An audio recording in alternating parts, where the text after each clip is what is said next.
12월 30일 수요 성경 공부를 시작하겠습니다. 누가복음 7장 18절부터 23절까지 말씀입니다. 신약 성경 101쪽 누가복음 7장 18절부터 23절까지 말씀 함께 읽겠습니다.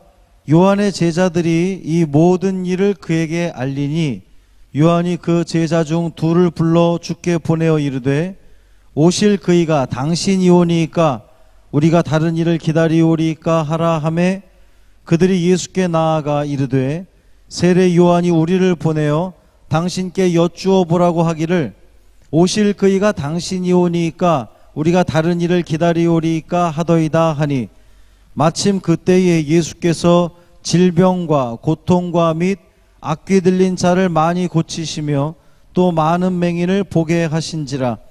예수께서 대답하여 이르시되 너희가 가서 보고 들은 것을 요한에게 알리되 맹인이 보며 못 걷는 사람이 걸으며 나병 환자가 깨끗함을 받으며 귀먹은 사람이 들으며 죽은 자가 살아나며 가난한 자에게 복음이 전파된다 하라. 누구든지 나로 말미암아 실족하지 아니하는 자는 복이 있도다 하시니라. 아멘. 이 말씀 하나님 말씀입니다. 우리 인사하겠습니다. 주님의 평화가 여러분과 함께. 우리 옆에 있는 식구들하고도 인사합니다. 주님의 평화가 당신과 함께.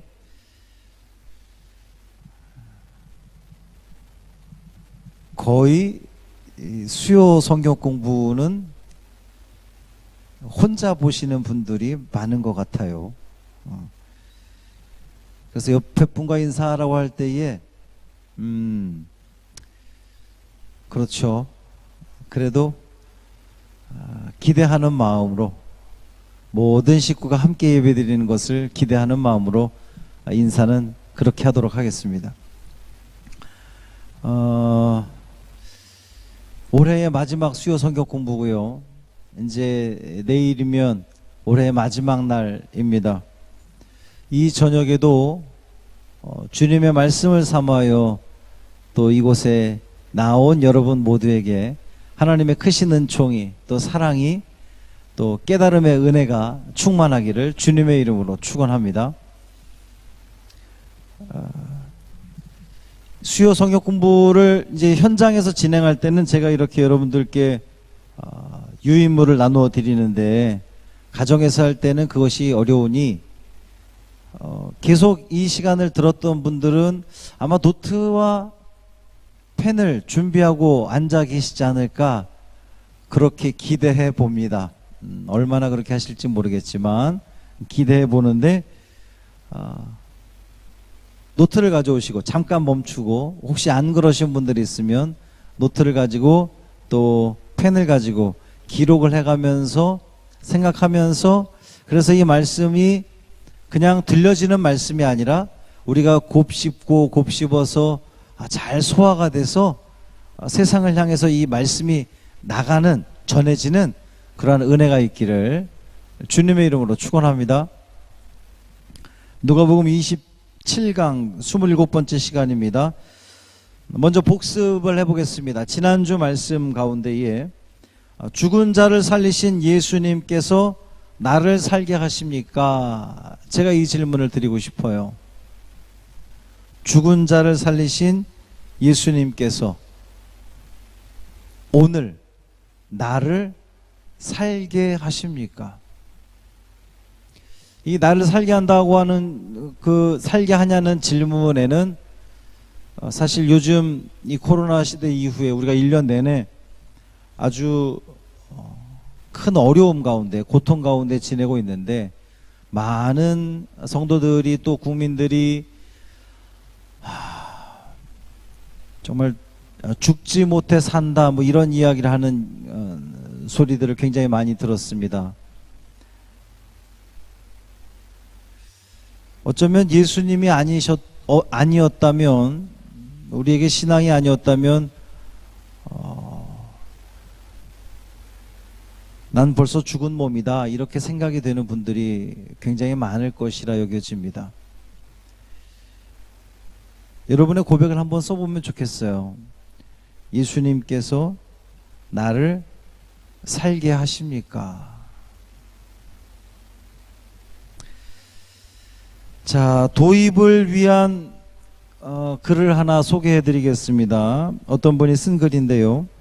시력 검사를 언제 했지요? 하면서 안경사가 기록을 조회했다. 그 안경사는 5년이나 됐는데 그동안 한 번도 시력 검사를 하지 않으셨네요. 죄송합니다. 저희가 알아서 해드렸어야 되는데 잘못했습니다. 라고 오히려 미안해했다. 사실 검사도 하지 않고 기존 시력으로 요청한 것은 나였다.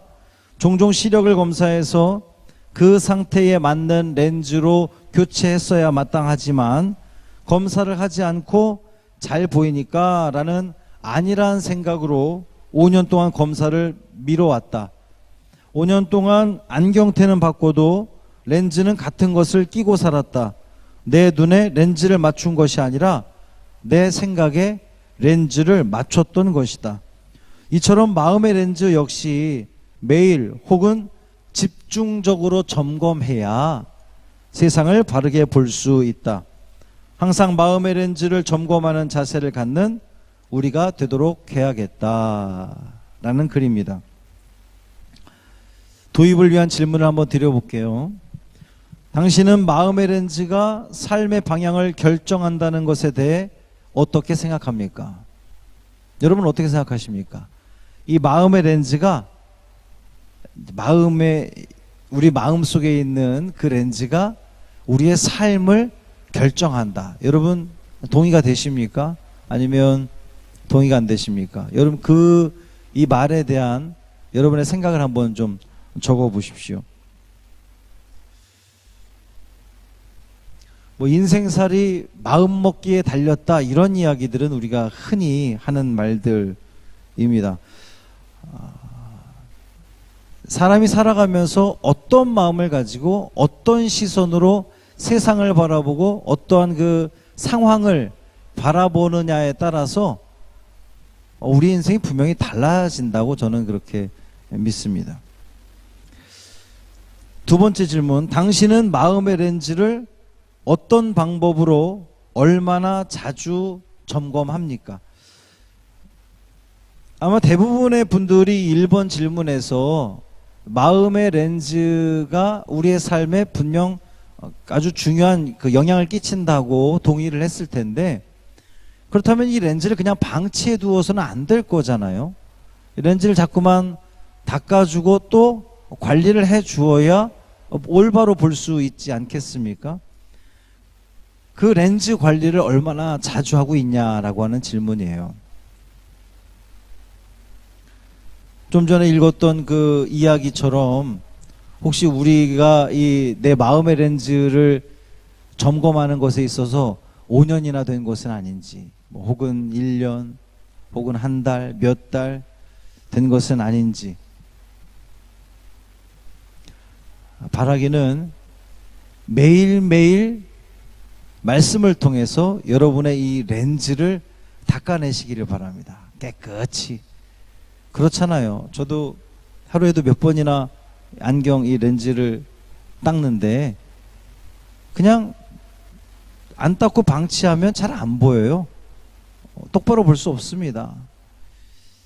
그렇기 때문에 우리는 이 마음의 렌즈를 항상 잘 점검하고 닦아 주어야 되겠어요.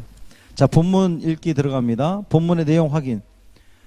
본문의 제목을 쓰시오. 오늘 이 본문의 제목을 한번 좀 여러분 써보시길 바랍니다. 두 번째 질문, 예수님께서 기적을 베푸시는 현장에 누가 와 있었습니까? 누가 와 있었죠? 요한의 제자들이 와 있었습니다.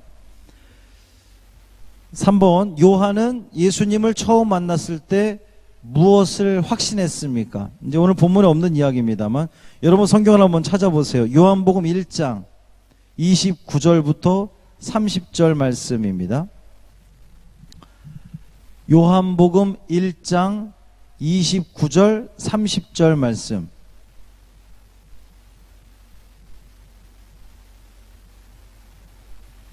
함께 읽겠습니다. 이튿날 요한이 예수께서 자기에게 나아오심을 보고 이르되 보라 세상 죄를 지고 가는 하나님의 어린 양이로다. 내가 전에 말하기를 내 뒤에 오는 사람이 있는데 나보다 앞선 것은 그가 나보다 먼저 계신 것이라 한 것이 이 사람을 가리킴이라. 아멘. 자, 요한이 예수님을 처음 만났을 때 어떻게 생각한 거죠? 세상 죄를 지고 가는 하나님의 어린 양. 세상 죄를 지고 가는 하나님의 어린 양을 다시 바꾸어 말하면 메시아. 예. 요한이, 세례 요한이 예수님을 처음 만났을 때의 세례 요한은 예수님을 메시아로 봤습니다. 자, 네 번째 질문. 하지만 요한은 제자들로부터 예수님에 대한 소문을 듣고 어떤 의문을 품게 됐습니까? 어떤 의문을 품게 됐죠? 예수님에 대한 소문을 들었는데 오실 그분이, 그러니까 메시아가 당신입니까? 아니면 다른 메시아를 기다립니까? 이런 의문을 갖게 된 거죠. 분명 확신을 가지고 세례 요한은 예수님을 메시아로 봤었었는데 예수님의 이 하는 일들을 보니까 의문이 든 거예요. 이상하다. 자, 다섯 번째 질문. 요한의 제자들은 예수님을 찾아가 어떤 질문을 했습니까? 어떤 질문을 했죠? 세례 요한이 물어보라. 참, 지금 세례 요한은 지금 어떤 상황입니까? 세례 요한은 헤롯에 의해서 감옥에 갇혀 있는 지금 신세예요. 감옥에 갇힌 상태에서 세례 제자들로부터 예수님에 대한 이야기를 듣고 제자들을 예수님께 보내어서, 이제 보냈다고 하는 것은, 이런 질문을 했다는 것 자체가 내가 생각했던, 세례 요한이 생각했던 메시아 상과는 분명히 다르기 때문에 오실 그분이 당신입니까? 아니면 다른 분을 기다려야 됩니까? 이렇게 물은 거예요. 6번. 예수님은 요한의 질문에 대답하시기 전에 어떤 모습을 보여주셨습니까? 어떤 모습을 보여주셨죠? 21절에 보니까 예수께서 질병과 고통과 악귀 들린 자를 많이 고치고 많은 맹인을 보게 한지라 그랬어요. 이 맹인, 예수님께서 맹인 고치는 것은 장면이 굉장히 많이 등장을 하는데, 이 맹인은요 나병 환자와 더불어서 아주 하나님으로부터 저주받은 사람의 대명사, 그러면 나병 환자, 맹인, 이렇게 되는 거예요. 예수님은 세례 요한의 이 제자들의 질문에 답하기 전에 그때에 마침 그때에 질병과 고통과 악귀 들린 자를 많이 고치시고 또 많은 맹인을 보게 하셨습니다. 7번. 예수님은 요한의 제자들에게 보고 들은 것을 요한에게 알리라고 하시면서 이사야서의 은유를 인용하셨는데, 22절 말씀, 오늘 22절 말씀 보면 너희가 가서 보고 들은 것을 요한에게 알리되, 어떤 내용입니까? 맹인이 보며 못 걷는 사람이 걸으며 나병 환자가 깨끗함을 받으며 귀 먹은 사람이 들으며 죽은 자가 살아나며 가난한 자에게 복음이 전파된다 하라. 자, 이사야 35장 5절 6절을 한번 보겠습니다. 이사야 35장 5절 6절.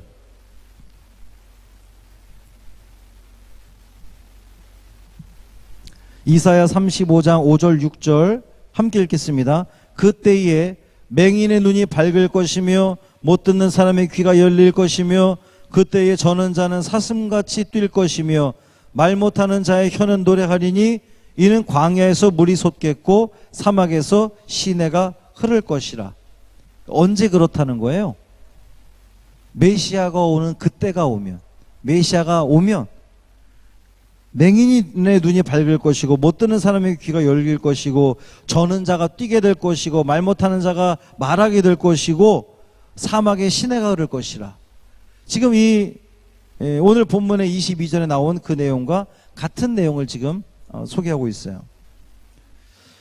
예수님은 어떤 사람이 복이 있다고 말씀하십니까? 23절 말씀 보니까 예수님은 누구든지 나로 말미암아 실족하지 아니하는 자는 복이 있도다 그랬어요. 예수로 말미암아 실족하지 아니하는 자, 그에게 복이 있습니다. 왜 예수님 때문에 실족하지요? 예수님에 대해서 기대하는 바, 생각했던 바, 그리고 자기가 그동안 이렇게 자기의 마음의 눈으로, 마음의 렌즈로 보았던 그 예수님과 다르다면 실족하겠죠. 오늘날 신앙생활을 하다가 신앙생활을 그만둔 많은 사람들이 이러한 부분 때문에 실족했던 것을 우리는 볼 수가 있어요. 교회 나오면 사업이 잘 될 줄 알았고, 부자가 될 줄 알았고, 건강할 줄 알았고, 자녀가 잘 될 줄 알았는데 이런 것들이 충족되지 않는 거예요. 분명히 듣기로는 예수 믿고 복 받으세요. 그래서 복 받는 거 그러면 이런 지금 열거했던 그런 내용들이 내 삶에 충족이 되어져야 될 것 같은데 그렇지 않으니까 에이 예수 없어, 하나님 없어 이러면서 떠나게 되는 경우가 많다는 거죠. 자, 더 깊은 묵상을 위하여 첫 번째 질문입니다. 세례 요한은 어떤 메시아를 기대하고 있었습니까? 자, 누가복음 3장 16절 17절 펴보겠습니다. 누가복음 3장 16절 17절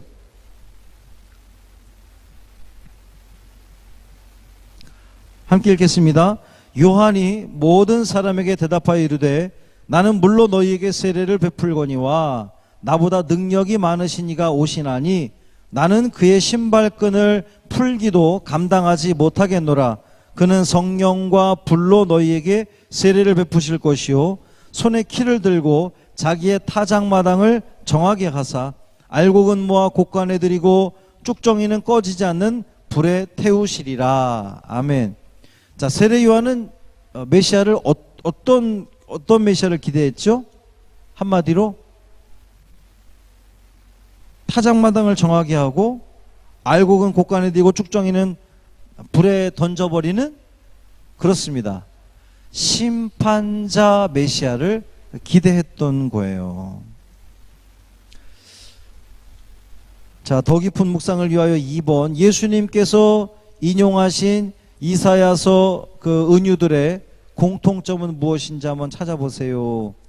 질문이 그런데 이사야서 26장 19절 말씀 그냥 메모만 해놓으세요. 이사야 26장 19절 제가 읽겠습니다. 주의 죽은 자들은 살아나고 그들의 시체들은 일어나리이다. 티끌에 누운 자들아 너희는 깨어 노래하라. 주의 이슬은 빛난 이슬이니 땅이 죽은 자들을 내놓으리로다.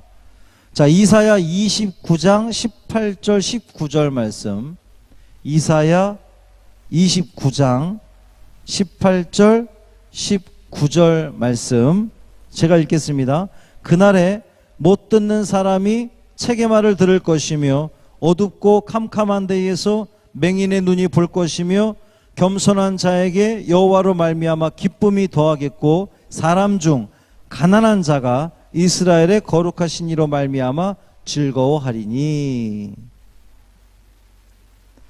자, 이사야 35장 5절 6절 아까 읽었던 말씀인데 다시 한번, 그때에 맹인의 눈이 밝을 것이며 못 듣는 사람의 귀가 열릴 것이며 그때에 저는 자는 사슴같이 뛸 것이며 말 못하는 자의 혀는 노래하리니 이는 광야에서 물이 솟겠고 사막에서 시내가 흐를 것입니다.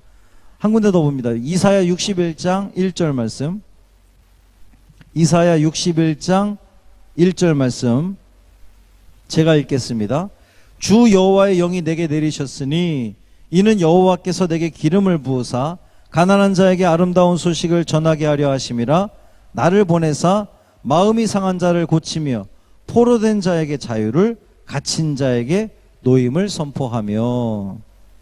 자, 지금 이사야 선지자를 통해서 하신 이 말씀들, 메시아 때가, 메시아가 오면 메시아 때에는 어떤 일이 벌어질 거냐, 이 지금 계속 읽었던 말씀들의 공통점이 있어요. 어떤 공통점이 있습니까?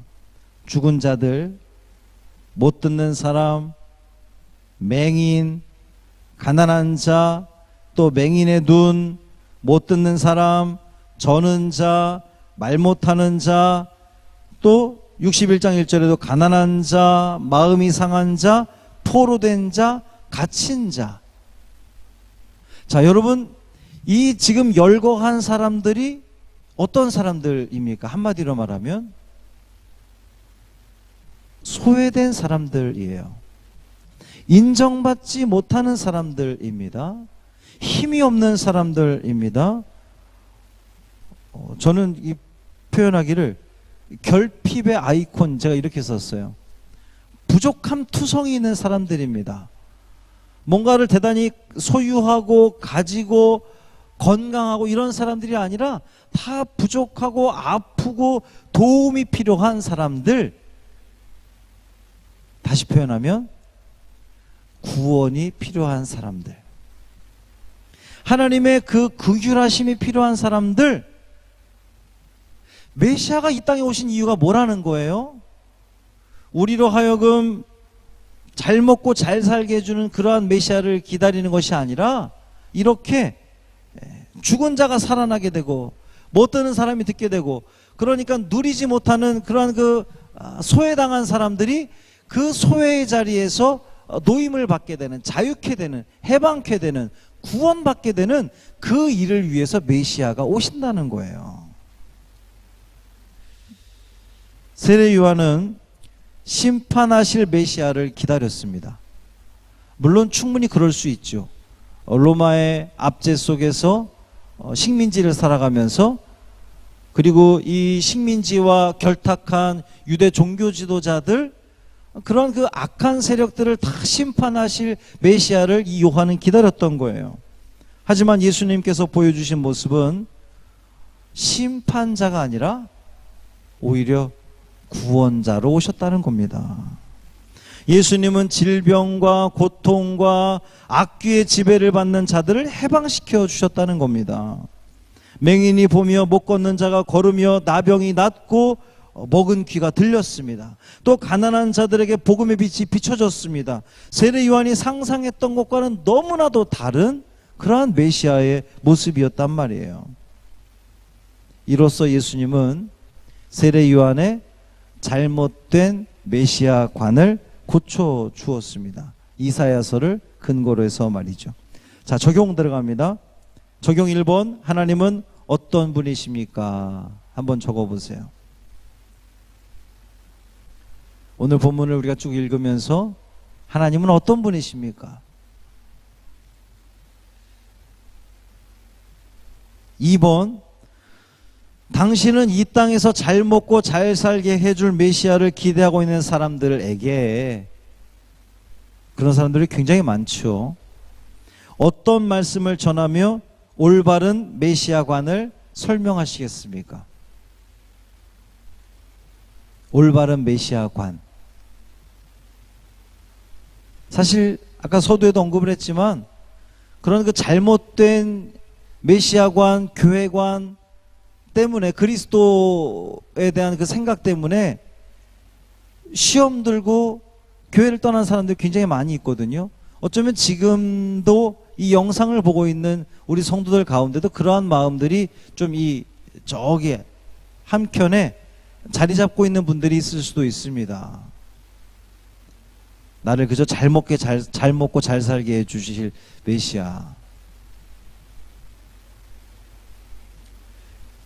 여러분, 이 땅의 것은 다 그냥 사라지고 맙니다. 이 땅의 것에 연연하는 것이 아니라 영원히 없어지지 않을 그 천국의 보화를 쌓고 천국의 그 기쁨과 천국의 은혜를 사모하는 여러분이 되기를 바랍니다. 그것이 지혜로운 거죠. 마지막 질문이에요. 오늘날 퍼진 잘못된 신앙관으로는 무엇이 있는지 한번 생각해 보세요. 그것을 바로잡기 위해 어떤 노력을 해야 되는지도 한번 생각해 보십시오. 한국교회의 큰 문제점 중에 하나인데, 잘못된 신앙관, 어떤 게 있을까요? 항상 한국교회 문제점 그러면 첫 번째 나오는 단어가 기복신앙이죠. 기복신앙, 복을 기원하는, 물론 하나님은 복 주시는 분인데 그 복의 이 개념 자체가 너무도 세상적이라는 거예요. 세속적이라는 겁니다. 물질 만능주의, 이 물질 만능, 만몬이라고 그러죠. 물질신을 교회에서도 섬기는 듯한 그러한 그 인상을 보일 때가 얼마나 많은지 몰라요. 헌금을 많이 한 사람은 대우를 받고 그렇지 못한 사람은 소외당하고, 물질이 마치 최고인 것처럼 여겨지는, 또 기브 앤 테이크, 뭐 이 정확한 제가 그 한글로 어떻게 풀어야 될지를 좀 고민을 하다가, 해준 것만큼 해주는 의미 없잖아요. 뭐하러 교회 다닙니까? 예수님께서 우리에게 분명히 가르쳐 주신 것은 그러한 것이 아닌데, 이 교회도 어느덧 보면 나에게 해준 것만큼 해주는, 나에게 해준 게 없어도 해주는 것이 예수님 정신 아닙니까? 예수 정신 아닌가요? 인간관계도 마찬가지인 것 같습니다. 나의 필요에 따라서, 우리가 선교회나 속회를 조직을 해도 그래요. 나의 필요에 따라서 내게 필요한 사람은 가까이 하고, 별로 나에게 필요치 않은 사람 같으면 배척하는 그러한 경우들이 얼마나 많이 있습니까? 예수 정신이 무엇인지를 오늘 우리는 다시 한번 생각해 보기를 원합니다. 세례 요한이 그 마음의 렌즈를 가지고 기대했던 메시아와 실제로 예수님이 오셔서 행하셨던 일들이 너무나 달라서, 심지어 이 세례 요한, 여자가 낳은 자 중에 가장 위대하다고 칭했던 이 세례 요한조차도 우리가 기다리는 메시아가 당신 맞습니까? 정말 맞아요? 아니면 다른 메시아를 기다려야 됩니까? 라고 질문을 할 정도로 세례 요한이 그러하건대 하물며 우리는 어떻습니까? 사랑하는 성도 여러분, 예수님께서 누구를 위해서 이 땅에 오셨고 어떤 일을 행하셨는지를 우리는 이 복음서를 통해서 끊임없이 읽어 내려가며 또 다시 한번 새겨야 돼요. 올바른 메시아관을 가지고 우리가 주님을 바라보아야 됩니다. 성경에서 나타나는 이 예수님께서 행하신 일들, 그것을 우리가 받아들이고 믿기만 한다면 우린 예수님 때문에 실족하는 일은 없을 거란 말이죠. 예수 그리스도의 그 발자취를 온전히 따라갈 수 있는, 그래서 가난한 사람들, 죽음의 직면에 있는 사람들, 못 듣는 사람들, 없는 사람들, 소외된 사람들, 힘없는 사람들, 그들과 함께하고 그들의 손을 잡아주고 그들을 주변부에서 다시금 이끌어낼 수 있는 그런 우리 성도들의 삶 되기를 주님의 이름으로 축원합니다. 할렐루야. 살아계신 아버지 하나님 고맙습니다.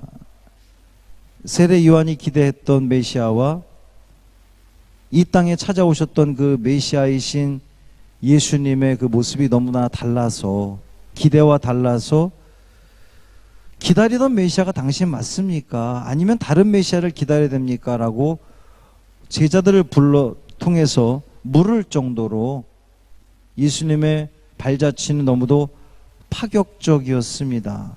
기대와 달랐습니다.